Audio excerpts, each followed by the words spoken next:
Geleneksel olarak sivil toplum alanının çok kuvvetli olmadığı bir ülkede yaşadığımız bir kere muhakkak. Bu tarihsel veri son derece önemli. Yani Batı ile Türkiye'nin belki en önemli farklarından bir tanesi. Türkiye daha toplulukçu bir geleneğe sahip. Toplulukçu gelenek demek toplumun farklı kesimlerinin ve gruplarının kendi içine kapalı alanlar, hukuk düzeni, gelenek içerisinde yaşaması ve diğer topluluklarla az teması demektir.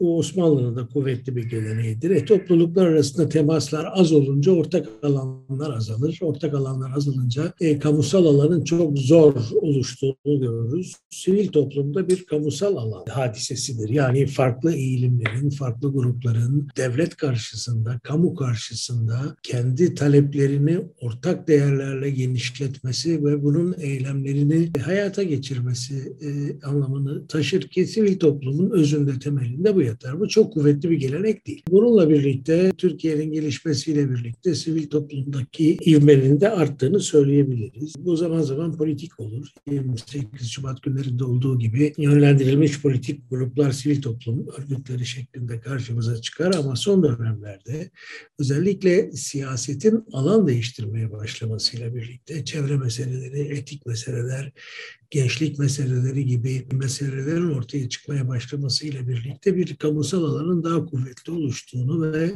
sivil toplum sahasının gelişmeye başladığını görüyoruz. Tabii Türkiye'nin siyasal rejimi de buna çok fazla müsaade etmiyor. Dolayısıyla bu baskıları da dikkate alacak olursak sivil toplum hareketlerinin birçok açıdan çok kötü noktada olmadığını söyleyebiliriz. Özellikle Anadolu'daki hak arayışları, işte HES meselesi, çevre meseleleri, ağaçların kesilmesi yani toplumsal talepler ve arayışların bir sivil toplum örgütü çerçevesinde yapılanması çerçevesinde dile getirildiğini görüyoruz. Buna karşı daha özgürlük, demokrasi gibi daha temel ilkelerde bu sahalarda sivil eylemlerin daha sınırlı olduğunu, tabii daha da çok baskı altında tutulduğunu görmek lazım.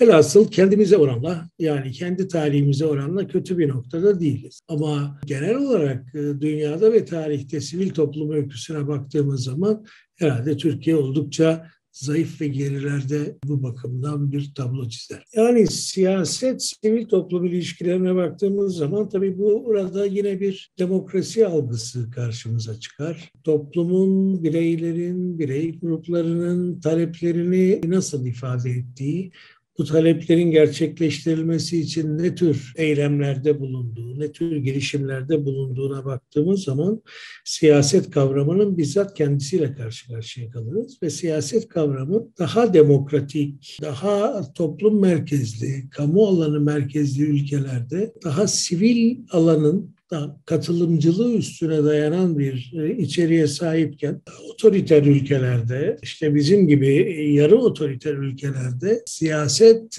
daha çok bir elit ve bir denetim altında kurumsal bir temsil eylemi olarak karşımıza çıkar. Bir katılım eylemi olarak karşımıza çıkmaz. Katılımın sınırlı olduğu bir eylemdir. Türkiye'nin temel problemi budur. Türkiye'deki demokrasi algısı salt temsil ve elit temsil üstüne kuruludur.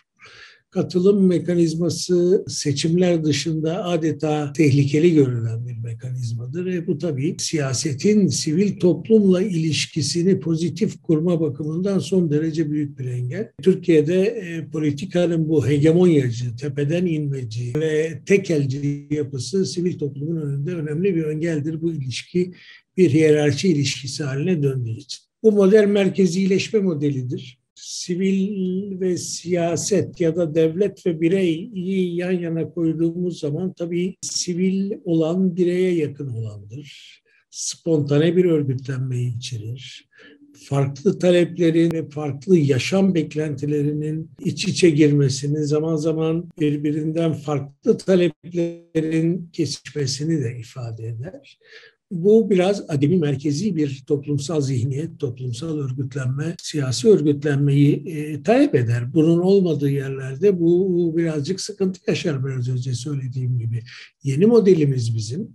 Cumhurbaşkanlığı hükümet sistemi tekelci bir sistemdir. İki anlamda: bir, siyaseti, siyaset kavramını, katılım kavramını tek elde toplayan, tek mercide toplayan, tek mekanizmada toplayan bir merkezileşmeyi ifade ettiği için. Diğer taraftan bu model aynı zamanda toplumun farklı katmanlarının içinde bir hiyerarşiyi de ifade etmektedir. Ne demek bu? Örneğin ekonomi, örneğin kültür, örneğin gençlik, örneğin çevre gibi, ekonomi gibi temel sektörlerin ve alanların kendi iç dinamikleri ve özelliklerinin bir tür imhası, onların siyaset tarafından kontrolünü ifade ettiği oranda da siyasetin tepede olduğu, diğerlerinin ona bağımlı kılındığı bir piramit, hiyerarşik bir piramit ortaya çıkar. Bu Cumhurbaşkanlığı hükümet sisteminin siyaset algısı, merkezi siyaset algısını ifade eder ki sivil toplumun ruhuna, varlığına, çabalarına aykırı bir modeldir.